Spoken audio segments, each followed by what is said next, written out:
Alright, another little short break before I get back into this.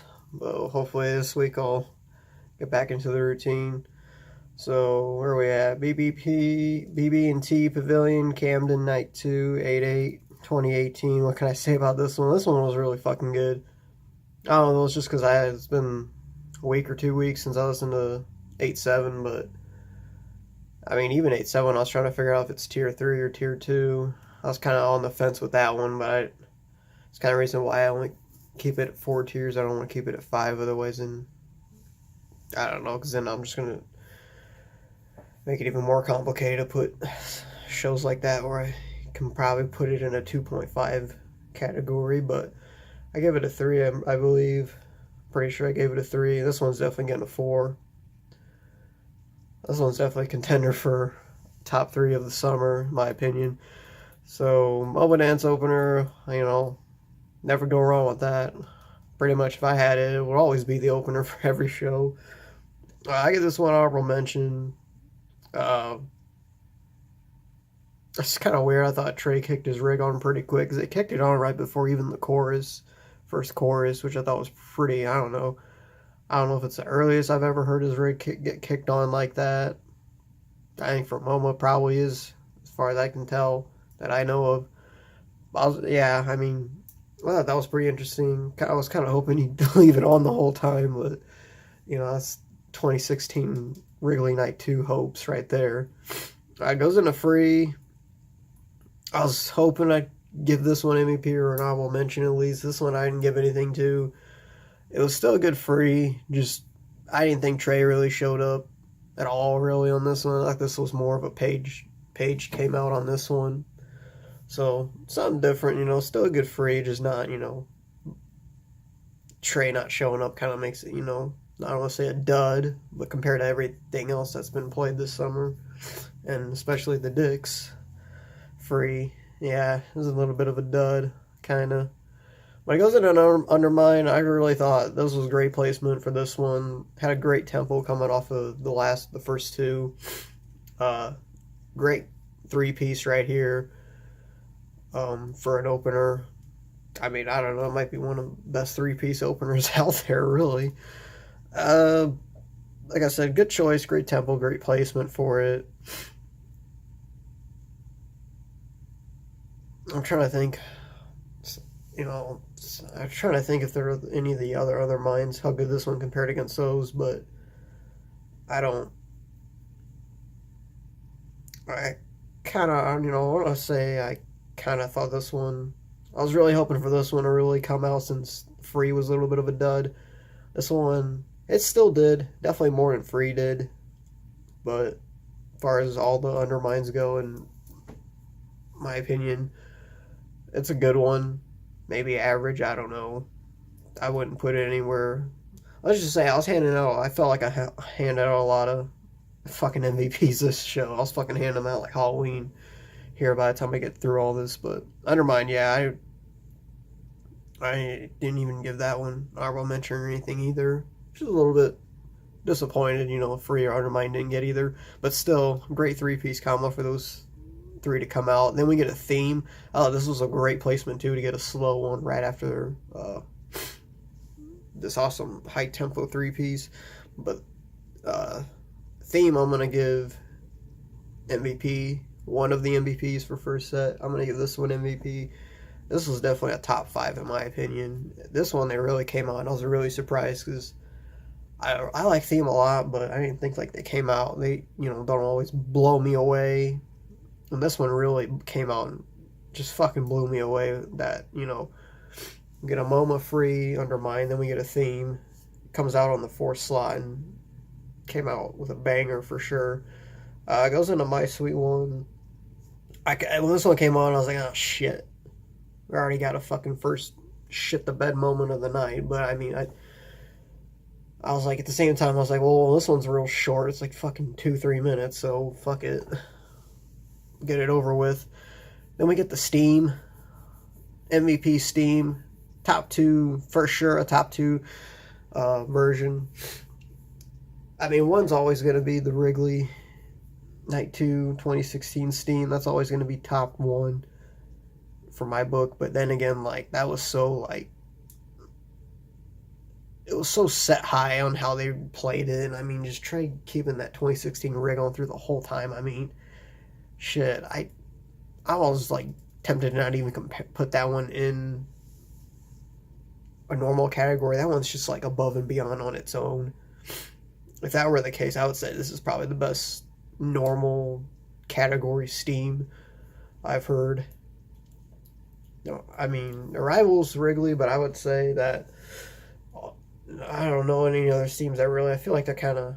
I like Steam has a lot of potential if they would bust it out as good as Wrigley in this one. I think it'd be a really great fucking song. I'd put it up there like Undermine, like definitely something that's always gonna come out and compete, but I feel like Steam's kind of just, it's a little bit average. I can see why Zappa's not a fan, but I'm kind of surprised that even in his regular review, I don't think he really gave Steam really any praise at all, if I remember.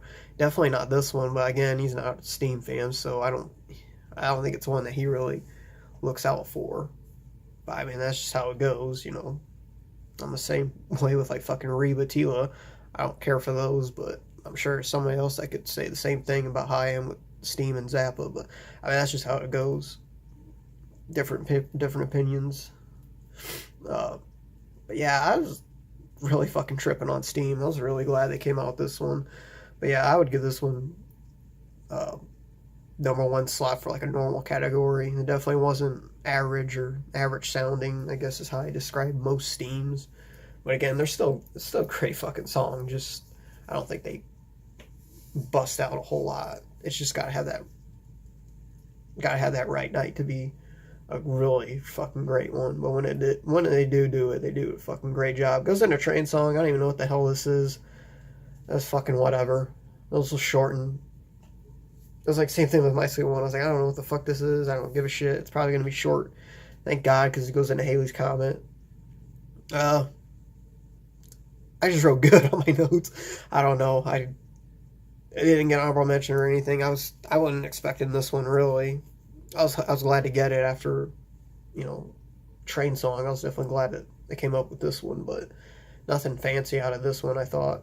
Then it goes segues into Everything's Right. I would give this one the real MVPs because out of just strictly a jam, because it really does go into a jam. Theme's just balls to the wall. Steam's just, you know, a really fucking great Steam. How often do we get those? So I give this one third MVP of the set, but it's really the true MVP out of the other ones. This one went fucking just all out. What can I say? Probably, you know, like they have. I know they have done Everything's Right in other shows, but I think this is probably the best one yet. You know, it's just something something like at the end after I do fucking Summer, I'm gonna go through all the honorable mentions, MVPs, and go back through all my notes once I get everything in a fucking notebook and everything categorized right and put in order. I got all my notes spread over all my desk, just all these post-it notes, and just I don't even know what goes to what anymore. It's just all over the place. But yeah, I think this one probably might be the best one. Yeah, can't think of any other ones come off the top of my head that were as good as this one. Well, whatever. Second set, Julius opener. So I was just like, okay, what the fuck? And then I was like, well, I'd rather they just fucking play it and get it out of the way and just have it be a warm-up song. To me, that's really, hey, they're gonna fucking play Julius, just do it as an opener and make it be the warm-up. Fuck it. That makes sense. I mean, even this one was, I don't know, I'm kind of open up to Julius, and I'm kind of scared of that. I am. But whatever. Could be worse. It could be a hell of a lot worse. So like I said, I mean, if they're going to do fucking Julius, just put it at the beginning, let it be a warm-up, because damn, dude, they came out of the fucking Carini. I was thinking about it this last week. I was like, you know, I don't think they've been playing a lot of the Tweezers, a lot of the Carinis, a lot of the Lights. The Wingsuit's another one. I think, you know, compared to like 2016, I don't think we're getting a lot of those, but they've put out, you know, since 2016, I mean, shit, they put out Cass Fott's an album, Big Boat's another album. I mean, they put out 2 albums in the span of 2-3 years.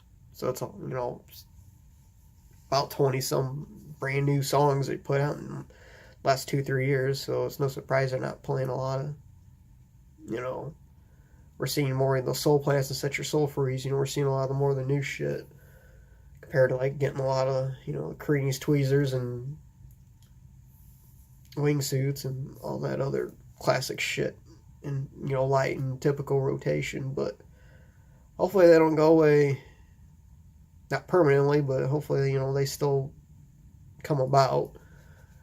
You know, hopefully the Casbah shit just stops in general, to be honest. That's what I would want, but I mean, we saw that one coming as soon as they busted out that whole album, but whatever.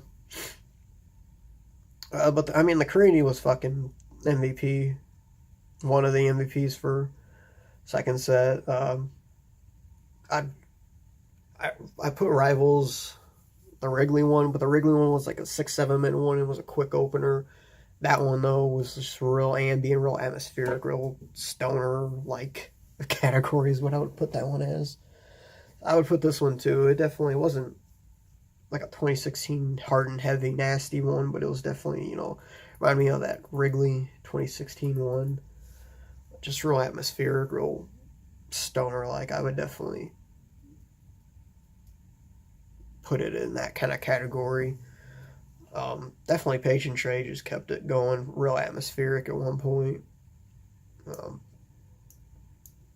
I would describe it as the part in Interstellar where they're going through the wormhole and the like rotating little space station thing when they go through the wormhole. Shit. If I was lost in space and I had to go through a wormhole and I was going through that, I'd want that Carini to be playing. That'd be what I want to be doing if I was experiencing that by myself. No space station, just floating through the wormhole by yourself. Man, I'd put that on for the soundtrack. It's a really great fucking Carini. Like I said, top 3 overall, probably put it. Top 2 as far as like the stoner category, the smoke 'em if you got 'em fucking version. Segues into Set Your Soul Free. I'm a little bit surprised we get this one right after that one. I thought these two are really fucking great hand in hand for this show. I mean, Soul Planet's been fucking killing it out of the Soul show or songs this tour. Freeze had some moments, but not as often as high caliber as Soul Planet. But I thought this one really fucking definitely came out.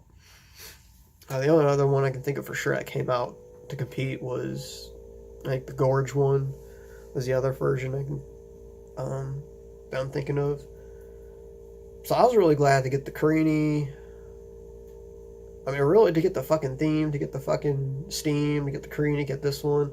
So a lot of top 5, top whatever songs for this show. I think this is the most like top shit I've had of any review I've done.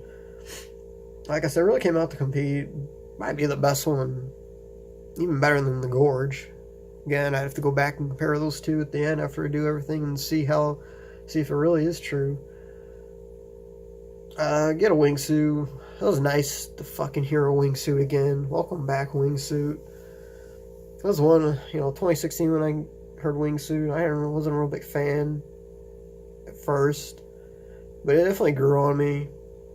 It's a slow one, but it's a real fucking heavy slow. Real good heavy slow. Surprise, I don't know if I'd say great placement, but I thought it was different to get a wingsuit this early. Usually it's at the end, but I mean, getting that Carini, Soul, wingsuit, a good 3-piece.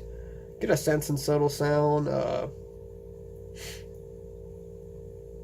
Coming out from the car ride, this one I kind of zoned out a little just because I was like, oh, it's Sense. I like Sense, but I guess I just haven't fully gotten it. I definitely got it a lot more this time around. I kind of wanted to put honorable mention for it, but looking at my notes, I might as well, because I definitely got something out of it this time. I don't know. I'm not gonna say it's like the best sense I've heard yet. I don't know. I'm not gonna go that far in that statement, but it's definitely, you know, I don't even know if it's a top 10. Really, I don't know if it's top anything, but it's definitely one that I learned more about and kind of got about with this song. So I was, at least I'll give it honorable mentions. I just gave out MVPs for the second set. I didn't really give out honorable mentions, but I mean, I guess since I learned something off of it, I can at least give it that honorable mention for that. It was good. I liked it. I not used to the whole opener thing. I don't think I've heard that one too often. Pretty sure they played it one other time with the full opener. Another show this time. But no, this one I got a lot out of more. So I'm kind of still learning sense, still figuring it out. But this one I definitely got a lot more. Goes into waste. Waste is waste. Usual spot. Nothing right home about that one. It's waste. You don't like waste. I don't know. That's your choice. Get split open and melt. Not gonna give this one the last MVP of the show. Third one of the second set. This one got dark. This one got dark and was like really all over the place. But they know what they're doing with that kind of shit when they're all over the place. And they're controlled. It's a controlled environment with them when they're all over the place still. But yeah, this one was like dark. I even gave this one a top 5 or 10 placing because of Split. Love Split, but it's one of those where it's always up there. But they just got, you gotta have that one that just really goes above and beyond. This one goes above and beyond, I feel like, because of how all over the place it was. I mean, it kind of is in general. I feel like the jams and solos in this one are a little bit crazy, but they're still contained. This one was like all over the place, a lot more than usual, but still contained. Being Phish, know what the fuck they're doing, but yeah, last MVP goes to that one. Definitely glad to get this one at the end. I wouldn't mind having this one close up, but they closed out with 0.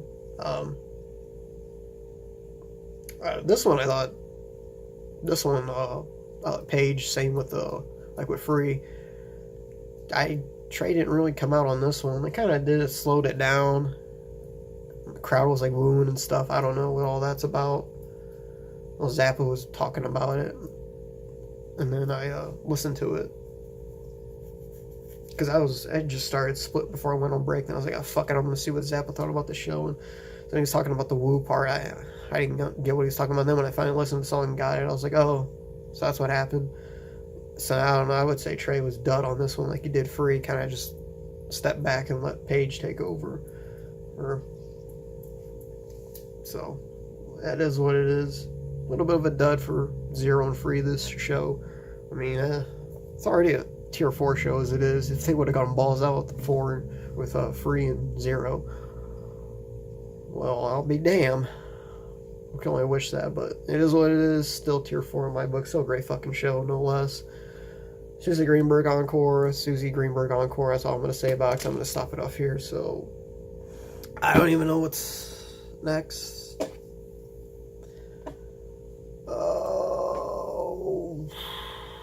Raleigh 810. Yeah, I've already heard this one because it was a free stream, so I already have this one in one of the Merriweather shows. So we only got Raleigh, the 2 Merriweathers, and Curveball, but no, so we'll be dicks. So we're almost done with this, so I'm going to definitely try to push to get this shit done this week, because I'm ready to start doing like Dead or Cats or something else.